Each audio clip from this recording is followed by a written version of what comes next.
සුබ දවසක් ඔයාලා හැමෝටම. අද මම ඔයාලට කියලා දෙන්න හදන්නේ ඔයාගේ YouTube channel එකේ තියෙන videos තවත් කාටවත් download කරගන්න බැරි විදියට කොහොමද settings හදාගන්නේ කියලා. ඉතින් වීඩියෝ එකට යන්න කලින් ඔයා තාමත් මගේ YouTube channel එක subscribe කරලා නැත්නම් subscribe කරන්නත් අමතක කරන්න එපා. වීඩියෝ එක හොඳයි කියලා දෙනවා නම් like කරන්නත් අමතක කරන්න එපා. අපි බලමු කොහොමද මේ වැඩේ කරන්නේ කියලා. මම ආයෙත් කියන්නම්.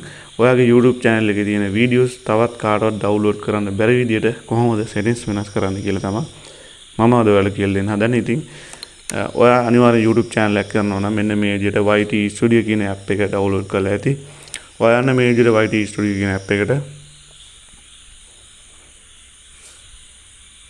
මේ විදිහට ගියාට පස්සේ මම මෙතනින් පල්ලෙහාට ඇවිල්ලා වීඩියෝ එකක් තෝරගන්නම්. මම මේ විදිහට මේ වීඩියෝ එක තෝරගන්නම්.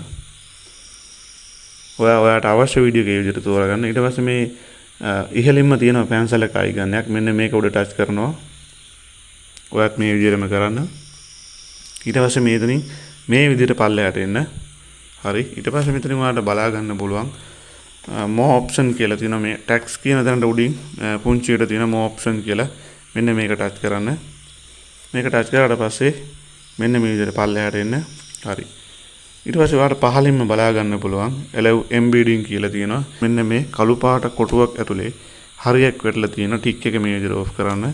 හරි. මෙන්න මේ විදිහට off කරාට පස්සේ මේ මොහොතේ ඉඳන් ඔයාගේ YouTube channel එකේ තියෙන මේ වීඩියෝ එක කාටවත් download කරගන්න බෑ. ඉතින් හැම වීඩියෝ එකකටම ඔයාට අවශ්‍ය නම් හැම වීඩියෝ එකකටම ඔයාගේ videos download කරන්න බැරි විදිහට settings හදාගන්න. මෙන්න මේක මේ අනුගමනය කරන්න.